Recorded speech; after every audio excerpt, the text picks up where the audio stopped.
Good evening, everybody. This is a live emergency briefing as we have a developing derecho, or a line of severe thunderstorms with occasional tornado warnings. One of these lead storms that has had an occasional tornado warning as well is heading toward EAA, which is being held in Oshkosh. Potentially thousands of RVs are in the path of this. I have heard that there was an evacuation that was requested in Oshkosh. I'm not sure if it was voluntary or involuntary. But my brother is actually in the Oshkosh area right now anticipating the arrival of this storm, and you can definitely see it still has a supercell structure. It certainly is elevated. All these little radar echoes here and everything say that there's a lot of isentropic lift around, which hints that this storm is likely just a little bit elevated above a nocturnal inversion that is developing, or a little shallow stable layer. But if this mesocyclone is strong enough, then it can drill through that stable layer at the low levels, and then could easily develop tornado potential. Oshkosh, you're included in this severe thunderstorm warning as this thing is heading off to the southeast. You can see this forward flank gust front structure, the hook-like appendage on the backside of this storm.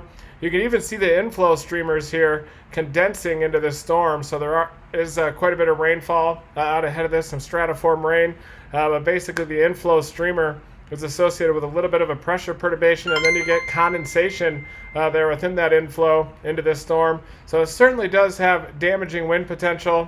This slightly elevated mesocyclone is helping to enhance already damaging straight line winds, and certainly within the RFD portion of this mesocyclone here, a little bit of an elevated mesocyclone definitely could be some damaging winds, even tornado-like winds there. But you can definitely see that this has strong rotation with this supercell storm, and even though there's not a tornado warning right now, this thing still does have tornado potential, or basically strong enough straight line winds that you should treat it like it is a storm with tornado potential. And then you can see a severe thunderstorm warning also for Wisconsin Rapids back there as well. Pittsville, definitely a quasi-linear convective system is developing here, a long-lived squall line or a derecho. Looks to be developing here across central Wisconsin now, sliding off to the southeast, and is eventually going to impact portions of southern Wisconsin as well, and then race across southern lower Michigan and eventually into lower Michigan as well, where an enhanced risk is in place. But this thing is going to dive off to the southeast, could even impact the Chicago area. Just an absolutely textbook quasi-linear convective system. You can basically see these little embedded supercell structures, and then a bow echo right there. You can see little inflow notches that will develop within them, especially here on the tail end. Even a little bit of a hail core potential there. And then you can see this lead supercell that's heading southeast toward the Oshkosh area. Definitely could be a lot of RVs in the path of that. I know my brother has his RV in Oshkosh. He's going to make sure to keep that thing pointed into the wind at the very least. Maybe even will evacuate out of there, but there you can see that lead supercell starting to become even more HP, elevated HP. But the strong winds are heading toward Wisconsin, Oshkosh, Wisconsin as well. There was a tornado warning up near Wapaka. Sorry if I'm mispronouncing that, but there was a tornado warning up there as well, and that's associated with this storm, that supercell storm. Right there, basically an HP supercell right there, and this thing is heading off to the southeast, and it is going to be associated with some particularly damaging winds as it moves off to the southeast. The warning statement here says winds in excess of 60 miles an hour, even the possibility of a tornado, realizing that this thing does have that rotation, and it does look like it is a little bit elevated right now, but it does have strong rotation that's tightening up. So I do think that we could have some on and off tornado warnings with this. Definitely do have a long-lived mesocyclone with this storm that certainly does have a chance to dynamically pipe through that stable layer that's located relatively close to the surface. And a low-level jet is ramping up big time, a southwesterly low-level jet, and that's going to continue feeding this derecho, and it's going to keep that convection vertically oriented right along its front edge, and that's going to prolong this quasi-linear convective system as it moves off to the southeast toward the Chicago area. And I'm going to try to pull up some model imagery here as well really quick, just to show you that the environment that this thing is moving into. There is a PDS severe thunderstorm watch as well for this storm. I can show you this here. Let me pull up the internet. I'm actually still in southern Utah, still working these flash floods. I'm kind of in flash flood mode, but I was so far out of position I just couldn't get all the way up into northern Wisconsin, so I'm still scouting out flash flood intercepts. I should have gone up to the Moab area today. There was big time flooding there with a storm that dropped 2 inches of precipitation there in Moab. Big time street flooding, debris flows out of the burn scars there just outside of town. But I was in Zion exploring Narrows today, trying to look for feasibility of flash flood intercept. It's just not feasible in these slot canyons. But here you can see this PDS severe thunderstorm watch. And this includes central Wisconsin. You can see the high probabilities there for severe wind, including significant wind greater than 65 knots. There, 2-inch diameter hail. There's even a moderate threat of that. Low-end tornado threat, but you could certainly get some embedded tornadoes. But anytime you get these derechos like this, it doesn't matter if they have tornadoes in there. They still have particularly damaging winds contained in them. Let's take a look at the environment that this complex quasi-linear convective system is moving into. Looks like it's just below my head right now. Yeah. There you can see. So you got a southwesterly low-level jet. Let me zoom this out just a bit. There we go. Basically a west-southwesterly low-level jet at about 35 knots. It's especially feeding the western edge of this derecho there. That's going to help sustain the western edge of that. A lot of deep moisture in place as well down there ahead in southern Wisconsin. You can see a lot of elevated cape. And this is a good way to kind of show, we'll look at the most unstable cape. And you can definitely see a lot of instability down there off to the southeast, 5,000 cape into southwestern Wisconsin there. So plenty of most unstable cape. It's a good proxy when you think that there could be potential for elevated supercell potential here as well. Mixed layer cape there you can see is still quite high.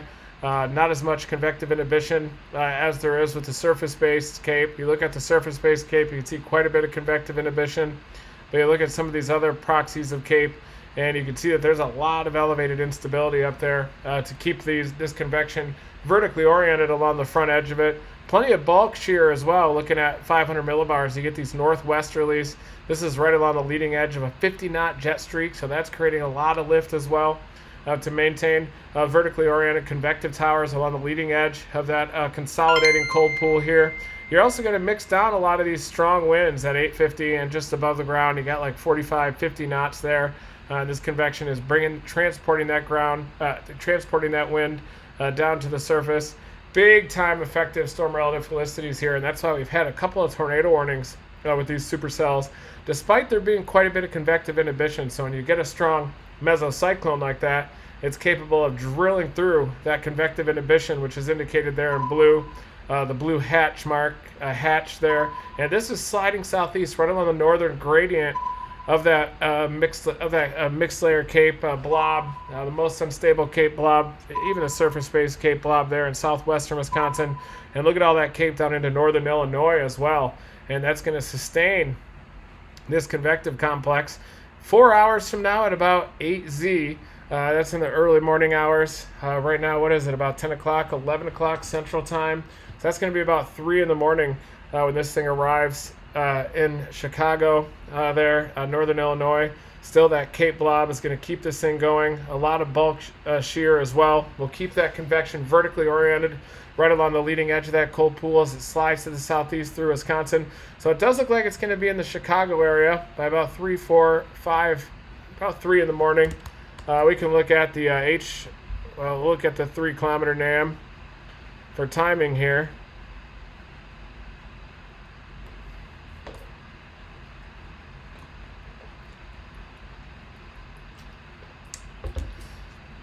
On the local news here, there's residents from Cedar City, Utah that were actually displaced from the big-time flooding event here recently. So definitely the flash floods are very much in the news out here in Utah. And it looks like there's going to be a reinvigoration of the monsoon as we come in through the weekend here. This is the 3-kilometer NAM. We can see the progression of this derecho or squall line. It seems like the 3 kilometer NAM has undersampled this convective event on the western side, because you actually do have severe thunderstorm warnings all the way into western Wisconsin that are happening here. But you can see that this massive bow surges across central Lake Michigan, arriving into west central lower here by about 3-4 in the morning as well. So the wrap has it sagging south into the Chicago area. And looking at the wrap with that blob of cape sitting down there in northern Illinois, southern Wisconsin, I do think that it is going to make it down to Chicago. But the 3 kilometer NAM keeps it just a little bit north, and mainly has this being a lower Michigan windbag event, with that jet streak blasting off to the east toward lower Michigan, according to the 3 kilometer NAM. There you can see that jet streak. So let's see what the HRRR shows here. It's very similar, it looks like, in terms of the upper level of evolution.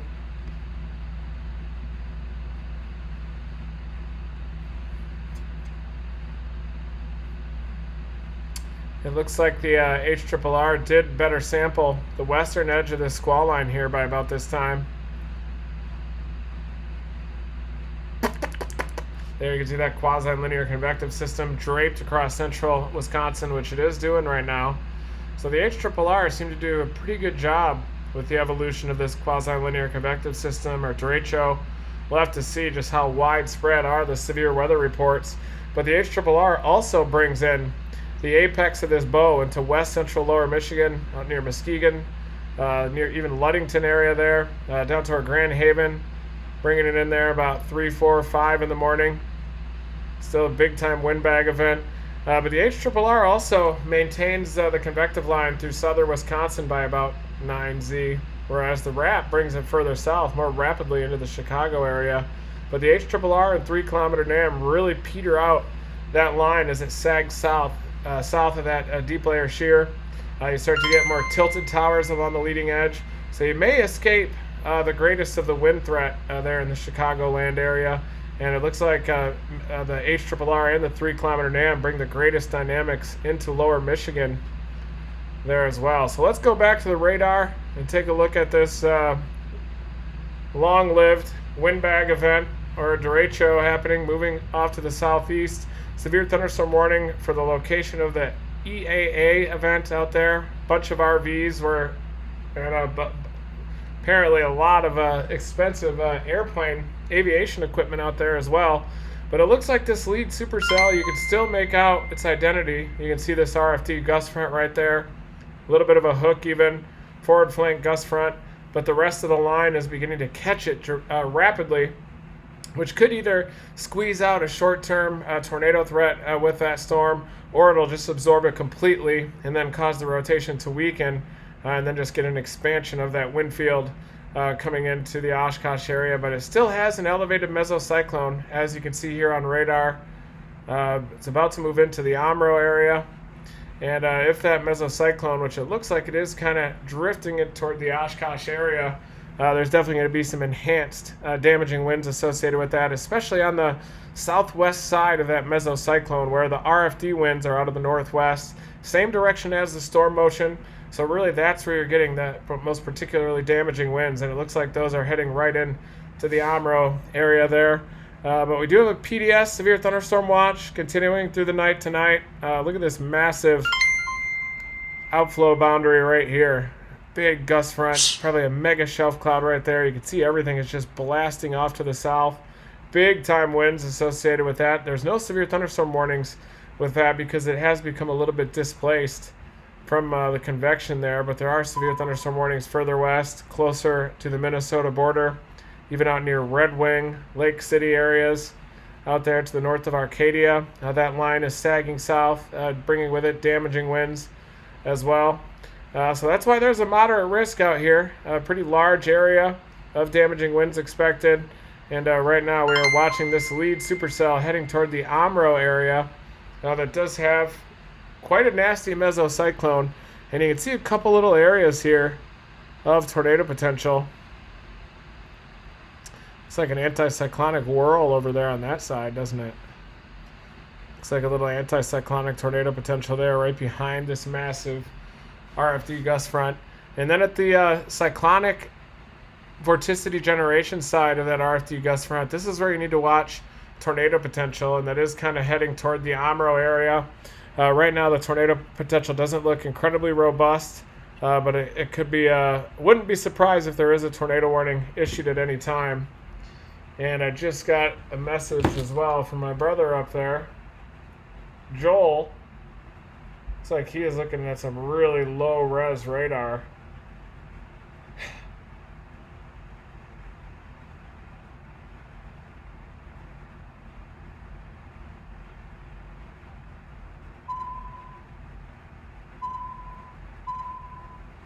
It's not tornado warned right now.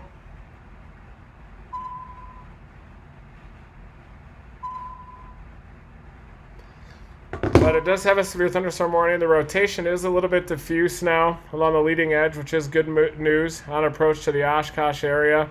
But still, winds have been upped. 70 mile an hour potential winds here with this large severe thunderstorm warning. Extends to the northwest of Oshkosh, Amro area there, sliding off to the southeast toward Oshkosh. But I'm going to keep updating you live as this tornado threat evolves. Right now we are going to be throwing out the D word, Derecho, long-lived wind event. Gizmo and I here are watching it. Right now the line stretches from Red Wing, Minnesota, south of Eau Claire, through Black River Falls, southeast of Wisconsin Rapids, all the way to the Oshkosh area where you do have a severe thunderstorm warning. Winds gusting up to 70 miles an hour there, and I'm going to continue watching it here. Team Dominator Mobile Headquarters breaking it down live.